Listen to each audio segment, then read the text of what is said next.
The other topic that we should bring up is our new project in 2017.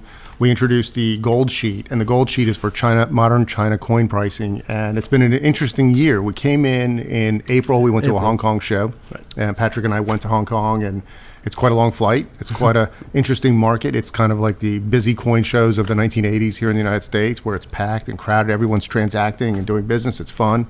But why don't you tell us a little bit about what's happening in that market? Yeah, so the modern Chinese market is something that is, number one, it's very volatile and always has been. There was a huge run up in 2010, 2011, and that kind of caused the whole word Chinese coinage to pop into almost every dealer's head, and some guys jumped in, some didn't. But so with the modern market right now, there's a lot of swings, and it's also seasonal. There's in China, they have Chinese New Year. You have other festivals, and they have week-long holidays, and there's a lot of gift giving, and gold has always been part of that. And a lot of the coins that we cover in the Goldsheet are gold pandas, gold lunars, things like that, and those are popular gifts. And they're also popular what we call master sets. So that's to get every single size panda from the 1/20th ounce all the way to the 1 ounce every single year.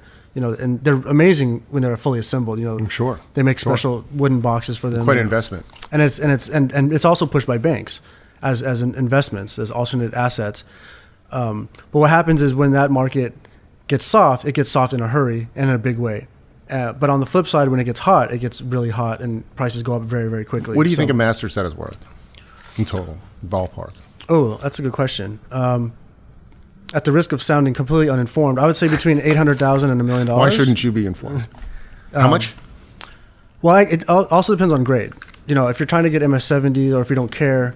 Let's say you don't care. If you don't care, let's say $600,000. Okay. Somewhere in that neighborhood. And how has that price moved? Let's say over the last few years. Or 10 years. Where are you at? 10 years, it's definitely up. It's definitely up. 10 years, definitely up. What happens though is that it takes a long time for the China Mint to release mintages. Mm-hmm. So sometimes you don't know how scarce a date actually is because you don't know how many were out there. Right. Versus how many were struck versus how many were sold, and then you have guys who hoard key dates, and all of a sudden a whole bunch appear on the market, and it's not nearly as scarce as it used to be. So all these factors kind of come in, and they happen quickly. And it is quite an opaque market.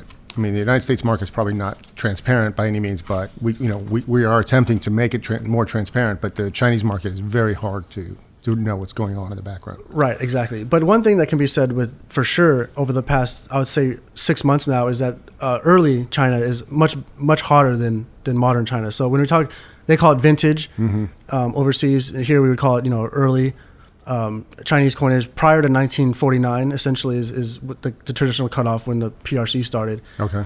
But the early silver, dragon dollars and other crown-sized coins in high grade are extremely popular right now, and then copper. Interesting, and interestingly also, NGC has started a stamp grading division.